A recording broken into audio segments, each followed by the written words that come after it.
In this episode of another Zelda podcast, David and Kate talk about some of their favorite Zoras, and even a little Zora history, too.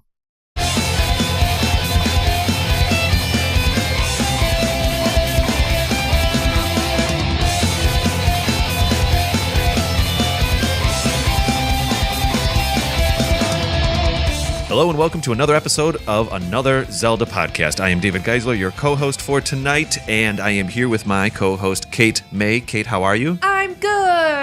As always, I'm always good. I've kind of picked up that whole, I like how you say, welcome to another episode of another Zelda podcast. I didn't realize that until just recently, that you do it just about every time. I know it's kind of redundant, but I think it's funny. I think it's cute. I honored you by doing it this time around. Thanks. So, another guest intro. Yes. Very cool. I was into it. I don't know. I was like a metal version of Saria's song. Uh-huh. I'll have it. Thank you very much. Dancing like Darunia. Oh yeah, up on YouTube. Artificial Fear is the artist. Matt Graham. That was his cover of Saria's song, and of course we'll be playing a little bit more of it over the break. Thank you so much, Artificial Fear, for allowing us to put that on the show, and we'll have links to his stuff. It was so on his YouTube video, right when it really kicks in, they cut to Darunia in Ocarina jamming out, dancing like a crazy person. Which he would. Darunia? Yeah, because he's a rock person. Do you get it? Whoa! I was taking a sip of coffee. Do you almost get did a it? spit take. Wow. Yeah. Wow. Literal rock All right. person. Well, Matt, thank you very much. I think he would like that version more than just the Ocarina version. Heck yeah. Heck yeah, indeed. I speak for Darunia. Cool. So, Kate, tonight we are talking about, even though we just talked about a Goron there, we're actually talking about some of our favorite Zoras. Yes. A little bit of a follow-up episode to our favorite Gorons episode in Season 1. Yeah. The proud river folk that are the Zoras. Often river. Mm-hmm. Or lake folk. I'm about to talk about kind of a little bit of the history of the Zoras before we get into characters. Mm-hmm. And I just realized something crazy because you just said river folk, and I immediately thought, not so fast. The river Zoras are the bad guys. But I realized, so there's the sea Zoras and the river Zoras, mm-hmm. and the ocean Zoras or whatever. And the ocean Zoras are usually considered to be the good guys that we know. But I think I have an answer. Actually, I think I have an answer. So, good story. let me get my encyclopedia out here. Before that, do we have any listener feedback that we want to talk about? You're getting more professional at hosting this show than I am. I am in love with it. Remember the first couple episodes where you were just like, I don't know, Dave. I don't know if I can do this. I just pretend I know what I'm doing nowadays. Is that what it is? Yes. I'm just very effective at acting like I know. It's amazing how this works. I guess after 20-some episodes, you kind of get the gist of it a little bit, but I definitely still have my moments where I'm like, blah, blah, blah, blah, blah, blah. Wow, that was great. That was very Banjo-Kazooie right there. Uh-huh. So, Kate, yeah, I do. I have some listener feedback. Absolutely. Thank you so much. Oh, we have one about silliest items and about Camaro's mask. Boomer, over perhaps on Discord, I think actually, I don't actually know where this one was. It's in my notes, but I don't have. Yeah, I think this was on Discord. Boomer mentioned 100% agree with Camaro's mask in Majora's Mask. It was the first thing I thought of when I saw the title of the episode. Have a coworker who once learned the dance and would randomly pop into my office and start doing it. I know that you haven't actually seen Camaro's dance in action yet, mm-hmm. but it is very swoopy droopy, and I can only imagine a real human doing that. That must be the best in-joke at an office ever, because you have to do it where other people kind of see it a little bit. Well, now I know what I have to do at my office, and none of my coworkers play these games, so it'll be even more weird. What's she doing over there? Some Tai Chi? What is that, a yoga? Is that a yoga move? Apparently, my coworkers are from New York? ? Or wow, that's my New York accent. I don't know. That's just kind of like my person was. Old lady accent. I don't know what it is. Oh, okay. I don't know what it is. My coworkers are old ladies. Okay, gotcha. I mean no assumptions. Okay. And anyway, a couple other replies about silly items. A lot of people chimed in after silly items, which I love, which is great. That's a fun one. Mm-hmm. AJ over here said the spring-loaded hammer from Breath of the Wild is pretty silly. Yeah. Unless there really is a use for it, which I haven't found yet. Spring-loaded hammer. Mm-hmm. Yeah, you can buy it from Kilton. And it's really bouncy. And I think when you hit enemies, they really go flying. Yeah, I have not gotten to him. Well, and then the Legend of Liv over on Discord here said, honestly, it's really useful for sending enemies flying, even better than the Korok leaf, in my opinion. I kind of like it. However, I definitely agree that it is super silly, but in a way that kind of owns it. Absolutely. AJ did reply real quick, actually, if I may. He said, I carried it around for a few days to see if I'd ever use it, tried it on a few bokoblins, and tried it on other things like small rocks and foxes. Foxes? But in the end, I dropped it. Needed to up my weapon stash. Mike Westfall doubles up on that spring-loaded hammer being a silly item. Let's see. Also, Kohawk said, blue cane from Link to the Past. You travel across a room full of spikes, hidden on the side of Death Mountain, and you never use it or need it. Nice. Beck Phillips said, I feel like Ravio's bracelet was pretty silly and goofy. I know it was important, but it was a really silly idea. And last but not least, Averdin7 said, well, nothing is sillier than the poop statue that you were awarded when you get all 900 Korok seeds in Breath of the Wild. Poop statue. You don't know about this? No. If you get all 900 Koroks, you go back to... I never ever will, by the way. I Hestu. never will. I think I probably will never either. I'm still finding them left, right, and center. And you go back to Hestu, and he says, oh, thank you for all this. Here's a statue. And the statue, it looks like chocolate ice cream. I don't know. Okay. But it's kind of colored more of like as a Deku nut. And the big joke that hit the internet a few months ago is that the game makers confessed that they thought it was kind of funny that Korok seeds are actually little dried up Korok droppings that you're actually collecting. Oh, okay. This is like canon. Yeah. They officially said this. They thought, we thought it would be a funny little thing if after all of that you just kind of get a little poop statue. And I did not expect that to happen in a Zelda game. Good to know. So now I definitely won't find all of those because, I mean, that's cute and funny, but I would not care to have that. Right. Yeah. Right. In real life. And last but not least, we have another little iTunes review here that I thought was really special. And so I wanted to read it. Cool. Says, fantastic podcast. Get your Zelda fix. This is by Jack, who goes by Multimedia HQ. This podcast is so fantastic. This is the perfect podcast for die-hard fans. The way David and Kate break down the various elements of these beloved games, as well as the franchise's lore, is great. The synergy between them is awesome. Can't wait for the next episode, guys.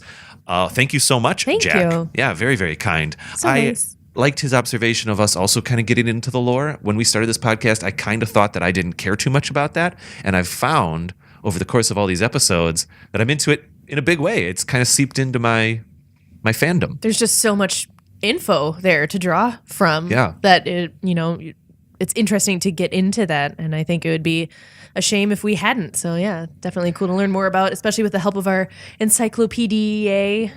Encyclopedia? Sure. However you say that. Man, we're the coolest nerds ever right now. We both have our encyclopedias out set to the Zora pages. Yes, we do. And I'm so for it. But Kate, favorite Zoras, that's what we're talking about. Uh-huh. And this one, there are a couple obvious. Oh, we had some listener feedback. A couple people tweeted us about Rudo. I think I'll come back to that on the break. I don't have those notes up in front of me. Those notes up in front of me right now. Okay. But many people said Princess Rudo. In fact, one pointed out that she is and I'll source you after the break, that Rudo's just as much of a princess as Zelda is, and she's a pretty important character. Mm-hmm. You know, she's over there with the Zoras. Mm-hmm. So actually, speaking of lore and speaking of all of that, I'd love to talk about, I think we need some context. As I was researching the Zoras, looking for my favorite, I thought of a few, but it was harder to think of favorite Zoras compared to favorite Gorons. What was the experience like for you? Same. I think just because, at least in the games, okay, so we already kind of, I think, mentioned it a little bit, how there are a couple different types of Zoras, so not all of them have been good and or fully fleshed characters, right? So a lot of them were just like enemies in early games, whereas you had Gorons in the early games might have at least a little bit of personality to them or dialogue. They weren't just like spitting things at you or, attacking you. So I don't think there were as many to pick from for favorite Zoras. And I also just think that they aren't, for whatever reason, they're kind of like a tertiary character. Like the Gorons seem to be more focused on in terms of having personalities and real characters until, like Breath of the Wild, I think has with equal Meifa and amounts. Yeah. Yeah, you're right. I think they pay them their their due respect and character writing and everything like that. So there just weren't too many for me to pick from, at least in the games that I have played. Right. Of like, oh, I know who this character is. I remember them saying this thing or doing this thing or being integral to the story. It just wasn't. Yeah, it's interesting with the Zoras. In Ocarina was the first time in release order that what I'll call, for now, for the first couple minutes of this episode, the good Zoras and Gorons, that's when they first were introduced to the series, was in Ocarina. But the River Zoras, the bad Zoras, they were around from the very first Legend of Zelda game. Right. So it's kind of interesting how this works. The Zoras, a lot of times, in Twilight Princess for sure, in Ocarina for sure, they're expressed as so in Ocarina, it's canon that the Gorons and the Zoras, before the events of Ocarina of Time, did not get along and actually took some distance. They disagreed in some ways, and the Gorons ended up getting closer with Hyrule, and I think the Zoras basically kind of took their leave and said, we're going to go somewhere else. Mm-hmm. And the Zoras have much more of a hierarchy. They also have a king. You know what I mean? The Gorons don't necessarily they don't have King Goron dude. Right. But they have leaders. And the Zoras have their own parallel hierarchy. However, so what I'm trying to say is when you go find the Zoras mechanically in some of these games, they're not quite as open or kind to you as maybe the Gorons are. Mm-hmm. Every Goron wants to talk to you a lot when you go to Death Mountain in many of these games. Uh-huh. And Breath of the Wild, there's even a little bit of, it's very interesting in Breath of the Wild, the older Zoras are actually quite aloof and a bit crabby, and it's the younger ones that actually want to kind of chat with you and do some things. Mm-hmm. I don't know if that speaks to anything or not, but I want to point one thing out, and then we can start talking about Zoras. The kind of elephant in the room is that in release order, the Zoras were depicted as flat-out monsters. Right. Heads that would come up and spit stuff at you. They had weird little gills, almost like Dilophosaur, kind of like fan-out gills, or at least Jurassic Park Dilophosaur fan gills. In the Adventures of Link, they're depicted as these creatures that actually jump up and go onto bridges, and they can kind of climb around and stuff like that. Most of the time, they're swimming creatures that get very territorial, and they don't want you around. So I actually always inappropriately assumed that the River Zoras, the bad Zoras, the River Zoras eventually evolved into a colonized kind of society and a higher society that became what we know of as the Ocean Zoras, the good Zoras. But when you look at the timeline, that's not the case at all. When you look at the timeline, it's so fascinating. Some of this is retroactive, but technically the Zoras, they weren't in Skyward Sword, and the Gorons were. But the Zoras, really, we first meet them kind of in Ocarina, and they're a developed civilization. They have a king, there's King Zora, and all of that. After Ocarina of Time, very, very weird and interesting things happen to the Zoras. In one timeline, the child timeline, so to speak, they continue on as their kind of almost humanoid, civilized hierarchy and colony. We go into Majora's Mask, where you definitely meet some Zoras. Okay. They even have a band, which is one of my shout outs today.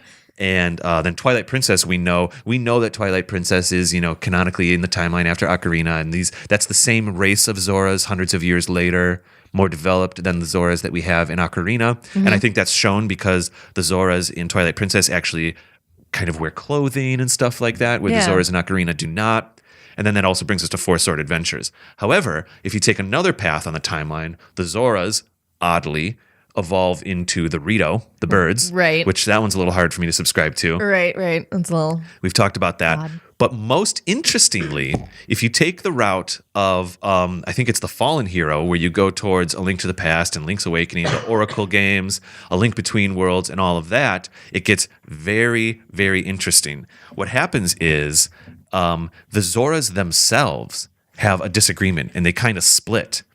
And there's a path of Zoras that kind of still agree with the Zoras from Ocarina, and there's a path that don't, and they want to go a different direction. In fact, I believe that happens in A Link Between Worlds, where, so like in the Oracle games, and a little bit Link's Awakening, I don't know if they have River Zoras. They might.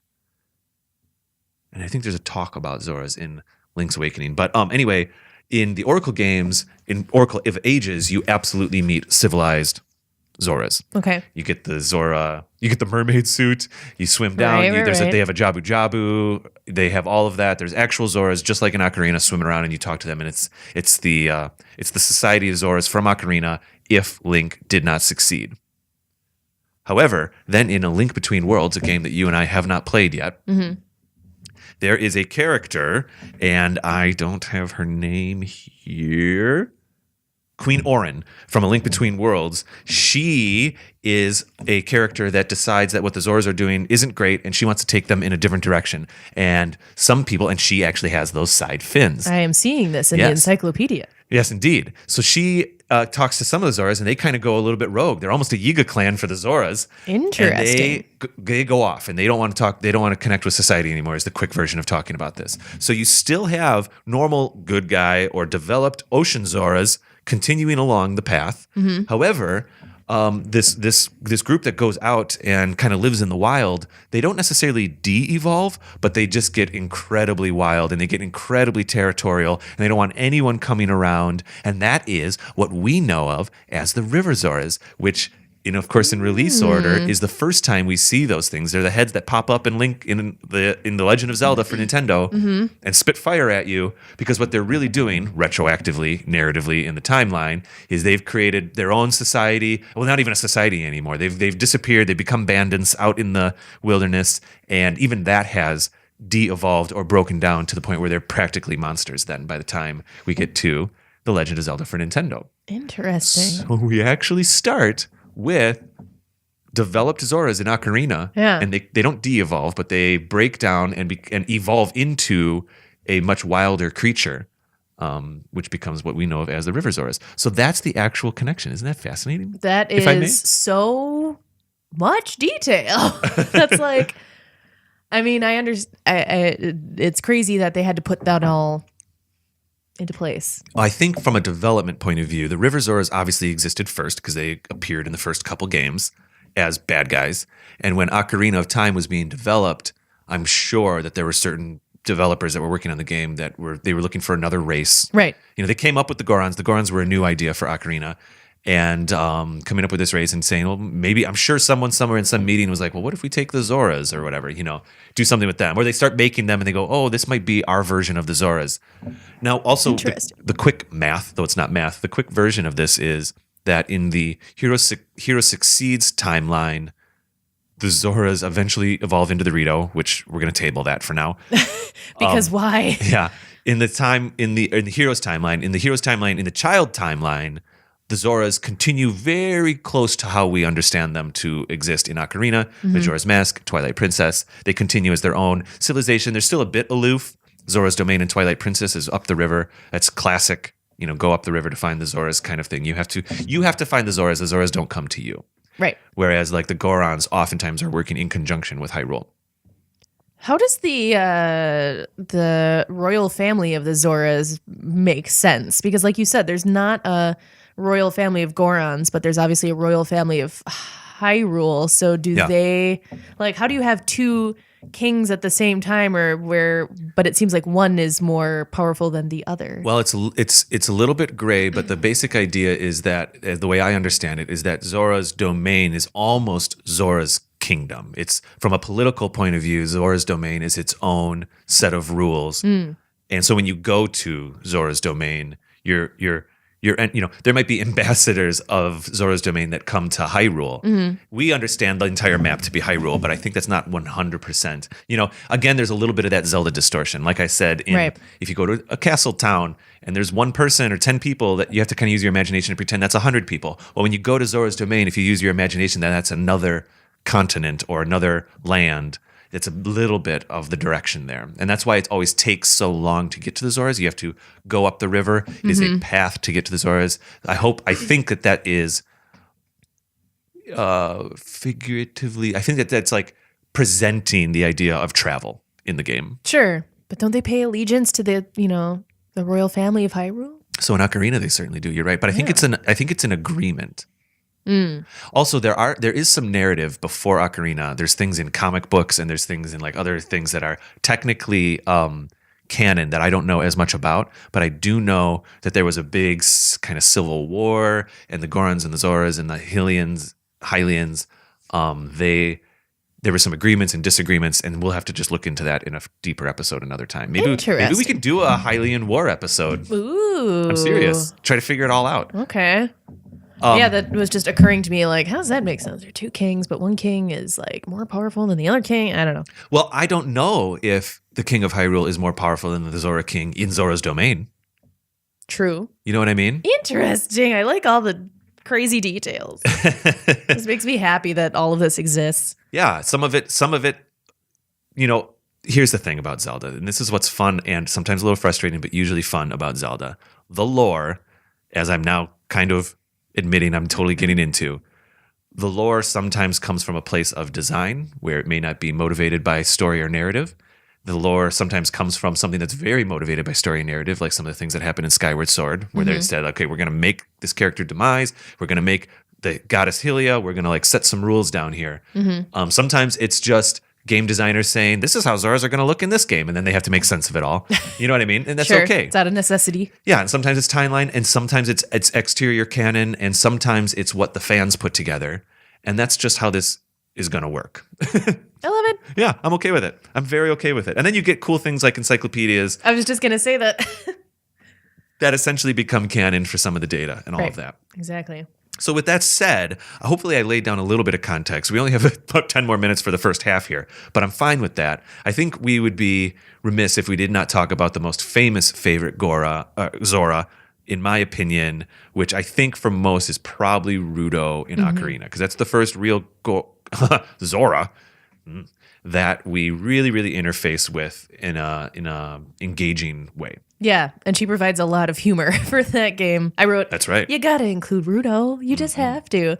She is stubborn. She is sassy. She is a bit ridiculous, but then she also grows into an adult that realizes how silly she is as a kid. And so there's a real character there where, she's just this impetuous little girl that wants to prove that she can be responsible for, someone. In this case, Lord Jabu Jabu, she's the attendant to their deity or whatever. Right. And so she has to feed him and whatnot, take care of him. And so she wants to prove that she can do that all on her own. And then even when you try to rescue her, she's like, no, I don't need to be rescued. I'm fine. And it sounds like she was actually pretty good at it. She probably was feeding Jabu often. It wasn't until, Ganondorf kind of possessed Jabu Jabu with the slime slug creature thingy. That the problem started. I don't think it was actually Rudo being irresponsible, to be honest. Right. And I think that's another reason why she's so hell-bent on, I need to do this by myself. It has to be me. And I am glad that part of the game is the only part of the game where you have to carry another character around. Yeah, because I find... Right on the edge. I apologize. Yeah. Yeah, I find that mechanic tiring, as I've spoken about with Twilight Princess as well, with the ball that you have to carry around in the Twilight Realm and everything. So obviously you have to carry Rudo around to rescue her. And I still remember the part of being surprised that you throw her up onto this thing and then she disappears. And you're like, what? What does when she disappears, what are you talking about? What did I do? You throw her onto the thing and then it rises up into the ceiling. Oh, right. Or down. I don't know. She just disappears and you're like, oh no. What? Oh, yeah. I have failed miserably. What happened? And then you have to find her again. Oh yeah. She finds this halfway through the temple of Jabu Jabu. You find the actual gem. You kind of think you might be done. She goes to get it, and then, the platform goes down. Because I just recently played this for our Ocarina review. Uh-huh. And then you have to do the second half of the dungeon without her, and there's a bit more anxiety there. Mm-hmm. But I kind of like that you don't have to carry her the entire time. But obviously then, after all is said and done, you get shot out of Jabu Jabu into the water area, and then the creepiness begins. Are you talking about her advances? Yeah. All of a sudden, she's like, oh, you saved me. I like you. I'm going to marry you. That's because true. I guess the sapphire, basically, if she gives that to Link, that means that he will marry her. That's how, It's like her little wedding ring, I think. Right? Yeah, basically. Or it's maybe a promise ring kind of thing. It's a Yeah, basically, yes. So that was really interesting. I remember being a kid playing this game like, what? This is my first introduction into the wacky humor that is part of these games every once in a while. And that part I was definitely like, wait, what? Wait, what? Were you married? And I do like that when you see her later on after 7 years, she mentions that. And she's like, oh, I know we said we were going to be married, but let's hold off on that for now. We have bigger things to focus on. Oh, that's right. I haven't gotten there yet, but yeah, you're right. Yeah, it's a cute little callback. Like, oh, I know we're engaged, but it's fine. It's fine. I guess Zelda's more important right now. We'll save her, I guess. And I like that Va Ruta was, a callback to her in Breath of the Wild, the elephant name. Yes, yeah, right. You're okay, like, right. Oh yeah, Ruto. Yeah, that is cool. Mm-hmm. That is cool. Do you want to speak a little bit about the spiritual successor of Ruto in Meifa? I actually did not include Meifa as one of my favorite Zoras. Because she is not? I wonder if this has something to do with I don't like the voice acting for that character very much, I think. That's fair. And actually most of that game. I don't know, it's odd line readings that kind of set me off where I don't really like to listen. I think I'd rather read, honestly. As cool as voice acting in Zelda is, I don't know. Hit and miss for you. Yeah, and it seemed like the same storyline all over again. Yes. Yeah. So I was kind of like, oh, okay. It was a little bit more mature in that it was realized a little bit better. I felt like it was like what the Ruto storyline should have been or could have been, but we're just a little bit more mature in our storytelling abilities these days in video games and stuff like that. We kind of talked about that in our third episode ever, Link's Loves, actually. Yeah. And I'm guessing that's why they wrote it that way, but I was just kind of like over it at that point. I think I kind of was too. It was a little bit more subtle. You kind of understand that Ruto. I think the sacrifice, though, helped a little bit. How Meifa actually essentially sacrifices certain things for Link, even if she knows she can't be with Link. That was kind of cool. Yeah. And I did like the cutscenes where she was like flying up the waterfall, showing her little brother how that worked. And she kind of seemed really cool and like tough. And I like that version of her more than just kind of like pining away and like, let me heal you. Link, I love you. So that's in the DLC when we see her training baby Sidon, baby Prince Sidon, on how to do some of the things that he actually helps you with when you have to go and try to infiltrate Va Ruto. Right. So yeah, I just kind of, I guess I kind of wish she was more tough and everything. But I understand, like, her whole thing is Meifa's grace, and she is this generous, benevolent, caring, young fish woman that I think the one really thing cares. I enjoyed about Meifa is that you could, the voice acting, I get it, but there was like a little bit of pain in her that it was that. So I suppose when you're in a place of authority or a place of royalty or anything like that, I'm sure people have to deal with, there are times where the situation and the story or the consequences are larger and stronger and more important than your own personal emotions. I wouldn't say well-being, but like emotions. When there's responsibilities, right? And I could feel that in Meifa, though, in Breath of the Wild, that she couldn't necessarily have exactly what she wanted because of her responsibilities through royalty or her obligations to Zelda and stuff like that. And I can't help but think about the cutscene where Link is being essentially kind of coronated or whatever into a knighthood, and it's all just kind of for naught, and Zelda's doing it just as a novelty or whatever. Apparently it was Daruk's idea and all of that. But there's Meifa, essentially in love with Link, but she understands that it can't be a romantic love, that it has to become some kind of slightly more abstract love, And I think that's kind of cool. It's the same as Ruto. I don't think it is. I think Ruto is just, she's a girl who's like spoiled and wants whatever she wants, or thinks she can get whatever she wants. Ruto comes around a little bit more as an adult. I get it. But Ruto's just a little too, oh boy, how do I say this?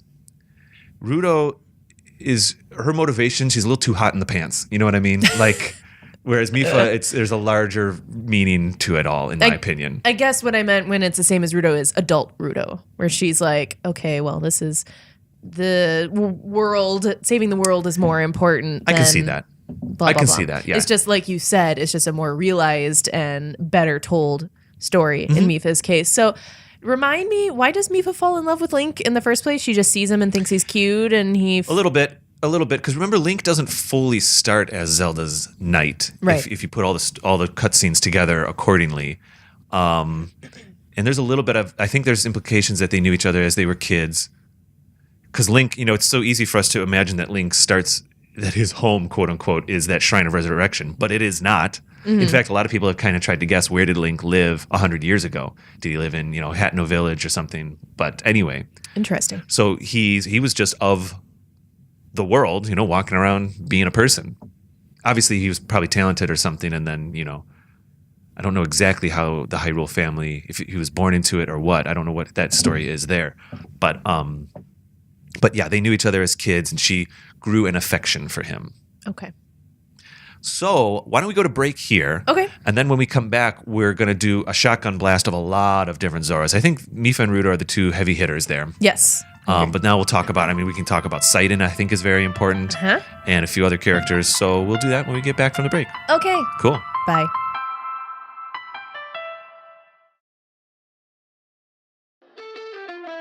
Hey everybody, I hope you are enjoying the episode. I just wanted to take a minute here to tell you about a new show from 6-5 Media. It's called The Studio Demands It. There are just a couple episodes in right now. Two gentlemen, T.C. DeWitt and Jim Brzelik, who are writers, screenwriters, film directors. They both live out in California.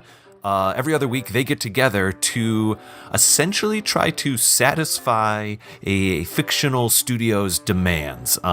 There's a lot of crazy ideas that happen in Hollywood, and oftentimes a studio needs to make something happen because of financial reasons or marketing reasons. And so each episode, TC and Jim, they kind of pick a topic out of a hat, you could say, and pretend that a studio is demanding a film be made of that topic. And they, as writers and screenwriters, try to essentially pitch an idea for that film.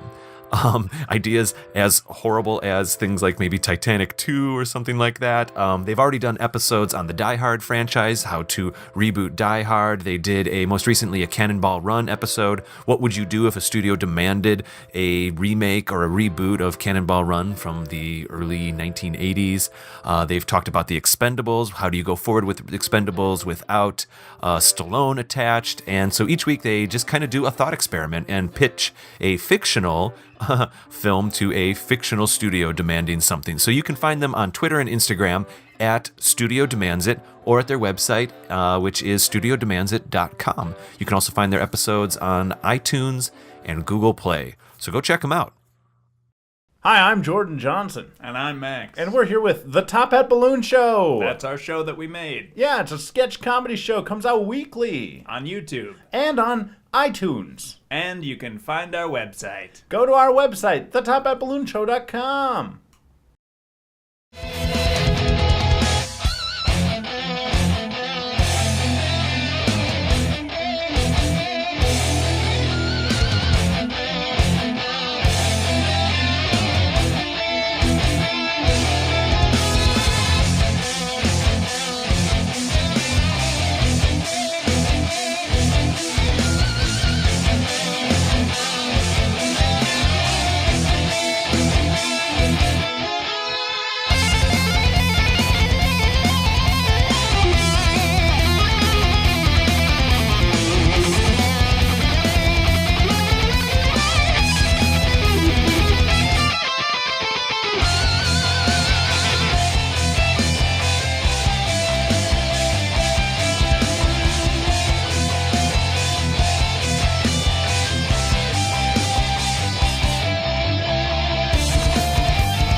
All right, we are back from the break. I'm in it. I'm feeling energized from that intense Saria song cover. No. Thank you again, Matt Graham, for that song. And Feel free to slam dance in your car while you're listening. Oh, cool. that might not work. Fun. yeah. Maybe not while driving. Maybe not.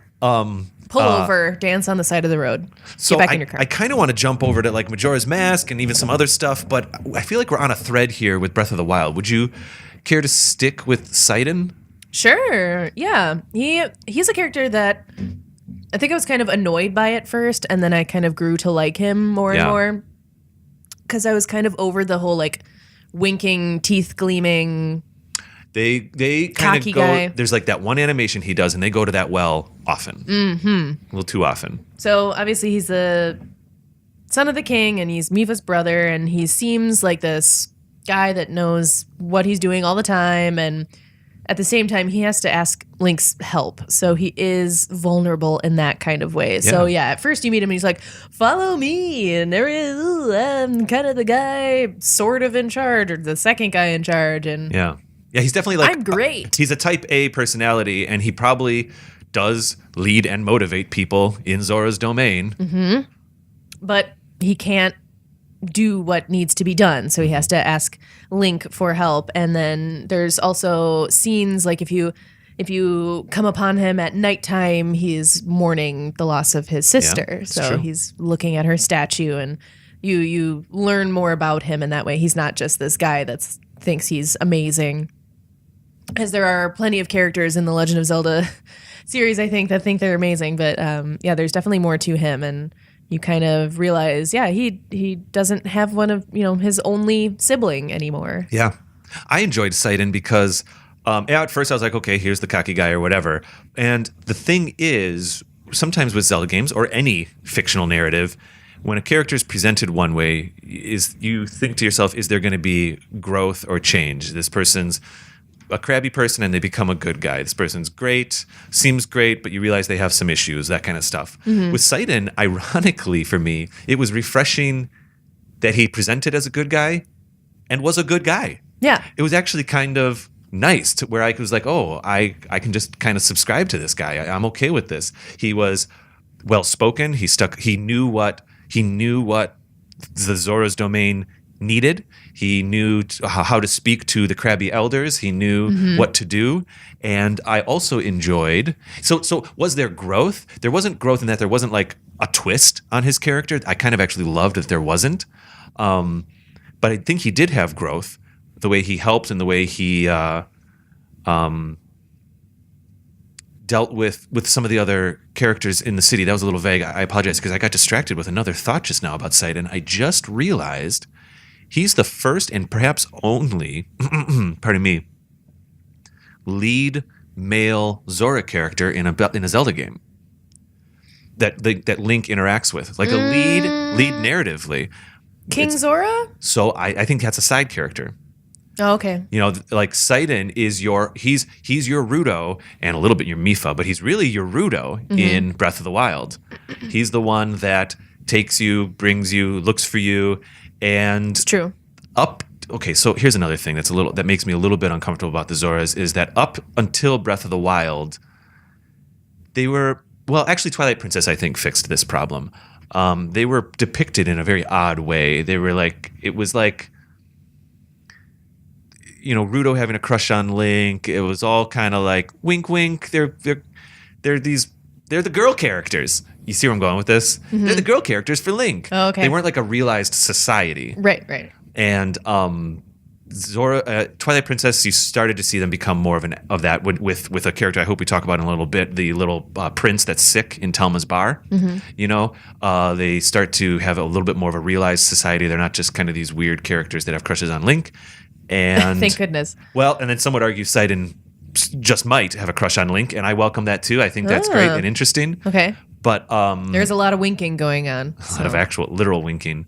But I was just pleased. I just realized I was pleased that we've gone far enough now that it's not just the kind of like cheeky girl that crushes on Link thing. Sure.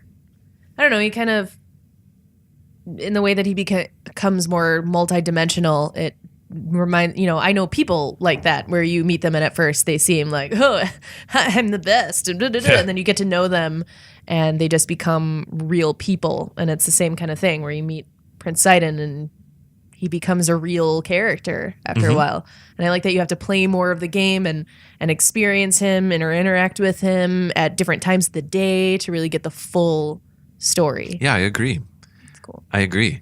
How do you feel about the depiction of the older, kind of like basically the manta ray, the older manta ray character? I don't remember his name exactly, but he was there to be the foil to Sidon because they needed that. So instead of putting that all in one character, they gave it to two. I'm fine with that. That guy does come around as well, but he does need literal proof to come around. Right, because he's basically saying that it's Link's fault that Meifa is dead, right? And he might be right. That's the truth. The truth is Meifa, in many ways, did it for reasons. Right. So he's not wrong, and it is interesting that the prince doesn't feel that way. It's interesting that that Sidon isn't. He's not angry like at all at Link. Okay, I think I just figured out why. I'm deducing, and I might even be speculating here or whatever. But Sidon was raised by Meifa, and he was raised with her perspective. Then she was his older sister. Sidon and Meifa certainly both believed in Link. Link failed 100 years ago in Breath of the Wild. The older character, whose name I can't quite remember right now, but the Manta Ray character, he did not have that perspective at all. In his eyes, Link failed, therefore Meifa failed, and therefore Meifa shouldn't even been in that position in the first place. Sure. So Sidon still believes that Link is the answer, as Meifa would have as she perished. Am I remembering correctly that the king is kind of in between the two? Isn't the king kind of like Yeah, not as warm? I remember him being very formal, not necessarily cold, but formal, as Okay. far as his opinions even. So it's cool. You get all the different Yeah. kind of If I aspects of that. I felt that the king waited to hear the sides, and he was willing to be convinced by Sidon, but he wanted to hear all the data, so to speak. It makes sense that there's a character that's like, oh no, you brought everything bad to this place, and I don't want to help you at all. Like, it makes sense, and it definitely makes the beginning of that area more interesting. It's not just like, oh, please help us, you're the hero, we love you. There's a person there who does not think that at all. And quite frankly, half the society feels that way. The ones that were around for that horrible event 100 years ago, which Hyrule is still healing from 100 years later, so to speak. Is that to say that Calamity Ganon has been possessing that castle for 100 years? Or does he come back? No, he comes back, right? Or like they have like inklings of things going wrong, right? You know what? I think he's there for 100 years. I think... Oh, yeah, Zelda was containing him? Okay, Or this is one she's thing I can't training recall. to contain him?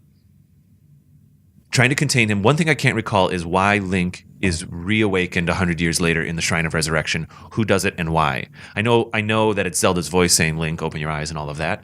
She does it then. I don't want to go down this thread too much because this is a Zora episode. But the point I'm trying to make is that the older Zoras have that pain with them, where the younger Zoras don't know that pain. It's like children after World War II or after the Vietnam War or after any war or travesty, or kids who grow up now not even understanding like the pain of like what happened on 9/11 and stuff like that. Like any major event that happens, you have the people that experience it before and the people that don't necessarily have that context. Sidon is right in the middle. He was a kid. And certainly the young ones that are running around Zora's Domain don't have any context of the event. They don't care at all. Yeah. That's interesting. I should, now I want to go back and like talk to everyone again, or like start the game over and talk to everyone again. I know. I kind of do as well. So let's ease off a little bit here, go a little bit lighter, and talk about the much lighter tone of Zoras in Majora's Mask, if I could tell you just a little bit about them. Go for it. So in Majora's Mask, the Zoras exist in a capacity that is similar to Ocarina of Time, in that they're the way that they've kind of formed their society and their intelligence and everything. However, they're not the Zoras from Ocarina, because Termania is in a different dimension and all of that. These Zoras have actually put themselves up in they don't really have a hierarchy or a monarchy or whatever it is. Yeah, I think the second one. And all the Zoras just kind of hang out in a place that I can't remember what it's called. It's Zora. Oh, it's just called the Zora Hall in the Great Bay. So they kind of are camping out a little bit. They're a smaller realized society. There's basically a main hub hall, but in that hub hall there is a Zora rock band. There's a lead singer and a drum player and a guitar player and a little DJ Zora, and they literally have a manager. Wow. They're a big deal. Yep, they're called the Indigogos, pardon me. And the Zoras, there's a lead singer of the Zoras, and I think that's Lulu. She's a little bit the Rudo or the Meifa, or the Sidon in Majora's Mask. She's the main person you interface with. She's the lead singer, and she, best I can recall, does not do any creepy things, make any advances to Link or anything. But she's concerned because the guitar player in Majora's Mask has gone off to try to fix some things, and Link later finds that guitar player pretty much dead out in the ocean. Spoiler. Link. Well, it happens quickly. Link drags him back to the shore, and this character, whose name is Mikayu, dies right there on the spot, and that's how Link gets the Zora mask. And so Link kind of takes in his spirit to become a Zora. So anyway, those are just some like kind of shout outs. The reason the band is important. So I was going to say it's lighter because they're a band and it's kind of funny, but there's a fair amount of death in Majora's Mask. I'm not surprised by that. The themes, they don't mind. They don't really shy away from some of that stuff. They let characters die and they let there be importance and stuff like that. Yeah. A lot of that has to do with the structure of Majora's Mask, and that it does take. It is a moving narrative. Okay, Kate, I know that you're not super excited about Majora's Mask, but there's one element that might help a little bit. The structure of the 3-day timeline. Instead of looking at it as a ticking clock, or instead of looking at it as a device that restricts you, there's a little bit of that. I get it. But after you open up certain save points, it doesn't become an issue. Think of it this way. Think of Majora's Mask as a movie. And it takes 3 days long, and you travel through that movie however many times you want and however many ways you want. So, I know that you like storylines and stuff like that. In Majora's Mask, every character has a storyline for those 3 days. So characters can die, and then it affects things later on. Characters can survive, and it affects things. Characters can get happy and sad and all that kind of stuff, and it affects things. One of the ways that the Zoras get affected in Majora's Mask is the band here, is that they're actually supposed to be playing a gig at the Milk Bar in Clocktown on like the third night or whatever. But of course, because of the panic of the moon, that is not going so well. And so you can affect the course of that action through the way you interact with these people in Majora's Mask. Interesting.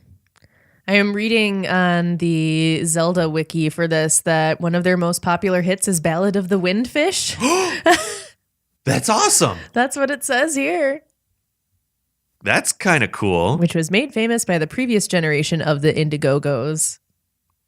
I don't know what the citation is. So the Zoras, I wonder if we could somehow make a little connection between Link's Awakening and Majora's Mask. Both happen in alternate dimensions, I'll say. Not exactly in the corporal world of Hyrule.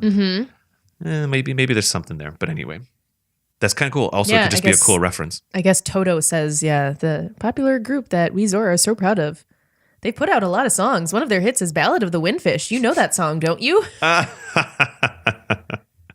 See, old me, or I guess younger me, would be like, no, I don't get it. I don't know what that is. And now older me, current me, would be like, oh yeah, I like those little sneaky hints. So that's I remember the Zoras in Majora's Mask. It was like fine. It was fine. It wasn't quite as exciting. A band in a seashell was a little less exciting than like an entire society. Sure. But, although if it were to be anything, I would prefer a band. That sounds cool to me. So they literally, it's a bit, they literally have like fishbone guitars and, puffer fish are the drums and stuff like that, as you would. Oh my. It's kind of cute. And I think they kind of actually play. And I do remember actually from a mechanical, from a game design point of view, remember that Majora's Mask had slightly better lighting and stuff. And I think when they do perform a song, there's like colored lights that move around and stuff a little bit, which didn't happen in Ocarina. Mm-hmm. Anyways, any others that you'd like to talk about? I have a few here, but I want to see if. So I just brought up King Zora from Ocarina of Time a little bit. There's not too much to him, obviously. I wrote him down mainly for his weep weep noise that he makes when it takes him half an hour to move over. He's a very slow scoocher. Yes, but I remember laughing and then going, okay, but is this done? Okay, but is it over? Can it be over? How long is this going to take exactly? But just that reep, like little sound effect. Yep. I don't know. I think it's funny still to this day. And it's so funny too because the camera stays in one spot and just pans to the left with him. It doesn't do anything else. Right. It just sits there and watches him. Like, what is the reason for this? He does mention, I thought it was interesting, that he and Big Oran are good friends. Oh, interesting. He mentions that at some point, which I didn't remember, but there's a citation and everything where he's like, "Oh, you must have talked to Big Oran. He's a friend of mine." It's like, oh, that's cute. They're friends with each other. So I don't, it's not necessarily that all the Zoras are friendly with the Gorons or anything, but at least those two are friends, and that's kind of neat. There's a little bit of connection there, and then it's also that is interesting.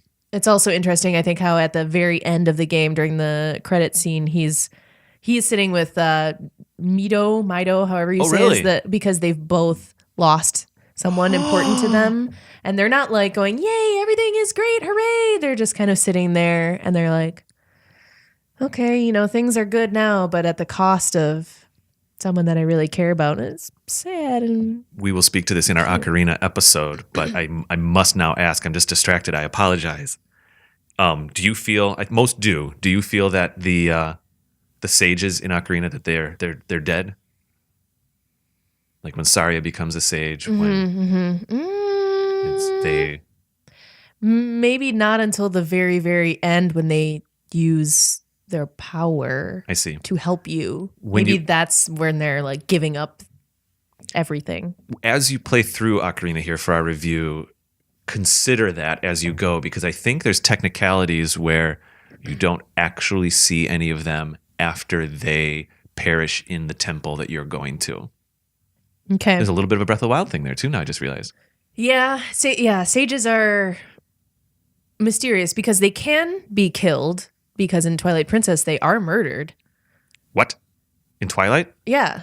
Aren't they? When they try to execute I'm sure you're right. I just don't remember. Ganon. I thought they are. So they're not invincible. Oh, yeah. So, are they alive when sages and then they die, or do they die and then become sages? I don't know. Double death. You die once, become a sage, and then you sage die. Either way, it does not seem like the king sees his daughter again, which is That's true. Sad. That's true. So I feel for him. He seems like a kind, nice guy who cares about his family for sure, and then just cares about his kingdom. So I just kind of included him there as, one of the only other Zoras you speak to in Ocarina of Time. It's just like him and Ruto, and that's of any real measure. Yeah. Right. That's about it. So I wanted to include him as well. Well, let's finish this episode off talking about the Twilight Princess Zoras. Okie dokie. So the main... Are there Zoras in Skyward Sword? I don't think so. No, there are not. No. No. Storyline-wise, they don't show up till... Timeline-wise, they don't show up till Ocarina. Yeah, in fact, there are Gorons in Skyward Sword, but not Zoras. Right. Anyway, in Twilight Princess, since we're doing kings, in Twilight Princess, it's that huge water dragon, or is there a King Zora? There's a queen. The queen? Yeah. Yeah, and she has a teeny tiny little head, right? Queen Rutella. Yeah, Rutella. But the problem is that she gets murdered, because that is the theme of...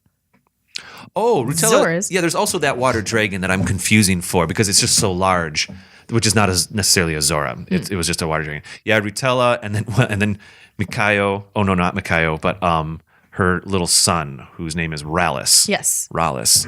So we actually meet the Zoras first through Rallis in Telma's Bar. Isn't that right? I believe so. Yeah. I think Link walks in there and or maybe not.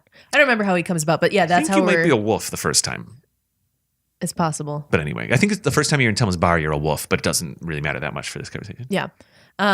So yeah, I think they just find him, basically, this little boy who's ill. I don't know if they know he's a Zora though. Because I think they keep calling him a little boy, don't they? Yeah, and I mean that might be semantics too, because you could say that little boy. What does boy mean? Does it mean young male, or what does it mean? Do Zoras still use those kind of things? Is Ruto a girl? Yeah, I think they kind of would say that. But anyway, apparently Rallis, he was going to Zora's domain freezes over in Twilight Princess, which is similar to Ocarina and all the rest. Though actually it's kind of reversed, isn't it? You unfreeze it in Ocarina, and it's froze. It goes to frozen in Ocarina, or I'm getting these reversed. But anyway, so the story is that Rallis kind of sneaks over to Hyrule Castle to talk to Zelda about Zora's domain, and that's how he gets sick, or does he get hurt? I can't quite remember. He gets attacked by monsters, and then Elia rescues him. Got it. And then basically he gets sick because he's not home. He's away from his home and from the water. Yep. So he's kind of like a fish. Not in the water enough. Yeah, needs that water on his skin. Yep. I'm okay with that concept. Yeah, makes sense. So yeah, then they transport him to Kakariko Village to have him see the shaman and try to heal him, but that does not go well. He basically becomes depressed because, he doesn't have his mom. He's not home. I don't blame him. Yeah. He becomes a sad little boy, and he prays at King Zora's grave in the graveyard. Interesting. And is very depressed. So, King Zora as in his dad, or King Zora from Ocarina? I would love it if it was Ocarina. I'm going to pretend Ocarina. Maybe. I mean, King Zora is kind of a generic name. It's not really the You're right. someone's actual birth name or whatever. It's just the Oh, that's type funny. of being that he is. Basically, he's, he doesn't know if he wants to be the king, and he's scared to take on that responsibility, especially because his mom just died. So yeah, it's like, okay, if I become king, someone's going to come after me the same way that they came after my mom. But basically, Ooh, that's great. Link helps him gain his confidence, I think through fishing or something. Something involving fishing. Tragic. Remember that? Wait, do Zoras eat fish? Yeah. I guess they do, yeah. Dude, Fish eat fish. That's kind of weird. Well, I thought it was for a minute, but they're different species. That's true. Fish eat fish. So, and then there's the earring. This is all coming back to me now, reading about this, where the prince gives Link the earring so that he can catch fish and go to the mountain with the Yetis on it. Oh my gosh, how is this an actual video game? Me saying these sentences sounds ridiculous.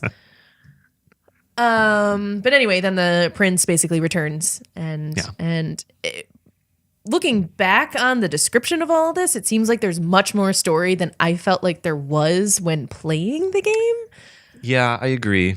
I don't know if I had any real individual Zoras stick out to me in Twilight Princess. Yeah. But I remember the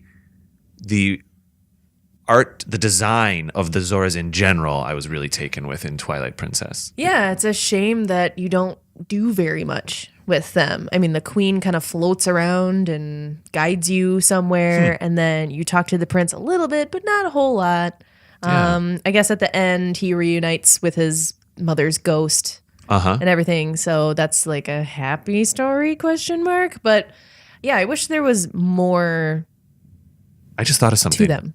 What? I think Zoras or their ancestors are in Skyward Sword, because I was thinking about Zora's domain or the river or whatever, and in Skyward Sword, when you get your spin attacks and stuff, there's creatures, almost like octopus-looking creatures, white creatures, that I think they're called Zoras. They don't really talk too much yet. You know what I'm talking about? They may not be Zoras yet. But that's the equivalent of the Zoras in Skyward Sword, because you Right. definitely go upriver in Skyward Sword, but you're kind of swimming underwater the whole time. Oh, I see what you're talking about. Do you have it up on the computer? They're called Parellas? Pirellas. Parellas. Okay. They're Well, a I'm glad race they're not Zoras. Of aquatic creatures. So, yeah, I mean, Okay, that's fine. I don't want to take us off then. If they're not Zoras, we're not talking about it. it looks like they kind of are. They might have been the ancestors, too. But Interesting. Okay. Okay. Yeah, I think that's it. Any quirky Zoras that you can think of that really stand out? I think the thing that I learned through researching this episode that there was you kind of have your main thread characters, and otherwise there's some interesting characters in Breath of the Wild, but otherwise there's not too much on the side. There's not the goofy Goron that always wants to hug you or something, like there is in so many other in their Goron episode. So I brought up Naruto in Wind Waker. I can't remember. The Sage of Earth. Oh. It's like the only Zora in the game because she, guess what? Had been murdered. Because if you're a Zora, apparently you're gonna get murdered. Oh my gosh, you're right.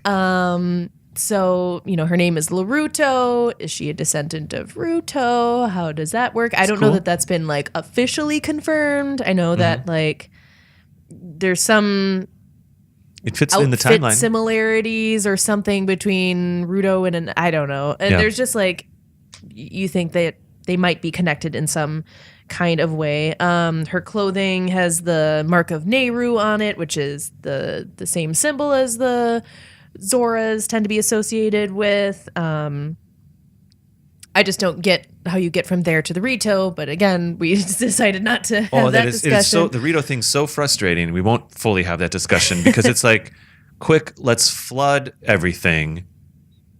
We're creatures that love to swim. Everyone get out of the water. Yeah. Turn into birds. Turn into birds. Doesn't make any sense. Nope, not at all. But that was the just other main one that I guess I thought of because that was like the only Zora in Wind Waker. So that one stuck out to me. But other than that was all I had. Yeah, the Rito. Because then if we're doing so timeline. Medley could be a Zora-ish. A Zorito? But I think then she's definitively like a descendant, not quite a Zora. Right. So we'll unpack that another time, I think. Cool. I don't even know if we should do a Why Do the Rito Exist episode. It's like, that's a... Just us complaining for half an hour. Why? It doesn't make sense. It's so stupid. It's actually harder for them to get around. Yeah. I think that the Rito is one of those game design things where they're like, let's do another character or creature. Mm-hmm. Oh, how about they fly? That'd be cool. We didn't do that yet. We did the rock people and the swimming people. How about some bird people? Mm-hmm. Sounds good. Cool. So ultimately, I feel that the Zoras are most realized in Breath of the Wild. I think they have a great, very interesting culture. They have dynamic characters that you can talk to. There's young ones, there's old ones, there's family dynamics. It's all pretty cool. Yeah. And I'm assuming this will get repeated or, have elaborated on in the next game, which would be cool. I would like to know more about them and have more characters to kind of talk about. Yeah. I just realized you don't interface with many of them swimming in water in Breath of the Wild, whereas like in Ocarina, you swim up to them and they kind of pop up, and that happens in Twilight Princess as well. Yeah. Most of them are kind of just standing around, walking around in Breath of the Wild. Yep. Interesting. All right, cool. Well, with that, let's wrap this up. Right. Kate, next week we're talking about, we're doing a recipes episode, aren't we? Yes, it's going to be Kate and Dave's Cooking Corner. I was a little nervous about this episode because I don't cook much in Breath of the Wild, but ooh, I do all the time. Oh, great. All right, it'll be a good one then. So in the meantime, if you want to tweet us any of your... Oh, no, they won't be able to tweet the recipes in time because we are recording this one next. In like 10 minutes. In 10 minutes, we'll be recording that episode, a little behind the curtain there. But if people want to tweet us about their thoughts on the Zoras, they can do that by finding us on Twitter at Another Zelda Pod or Instagram at Another Zelda Podcast. You can go to our website, anotherzeldapodcast.com, where you can find links to all of our episodes and our blog posts and our Discord and our Patreon and all of that type of stuff. Mm-hmm. And Kate, if people want to find you personally over there on Discord and or Instagram, what can they do? Yeah, on Instagram, I only take cat pics, even though I also take non-cat pics, but it's mostly cat pics, I'm going to tell you right now. So Instagram, I only take cat pics, and then on Discord, I am Catertot. Yay! Marvelous. Over there on Twitter, Discord, and Instagram, I am Raptor Paint, and that's that. There you go. You make it much easier for people to find you. I never planned for Raptor Paint to be my main screen name. It was my AIM handle when I was decades ago, and it was out of a joke about something about Jurassic Park mixed with Mario Paint, and Raptor Paint came to be the name. Okay. And I thought I'll never ever use it again. I'll just have it be my AIM screen name. Now, 20 years later, here it is. It's what it is. Catertot Yay has been mine for a while because Catertot was always taken. Oh. Every time I tried to make that my screen name, someone else has that one. So I just added Yay on the end, which is always fun to tell people about it. Cool. All right, guys, we will see you in 2 weeks. Okay, bye.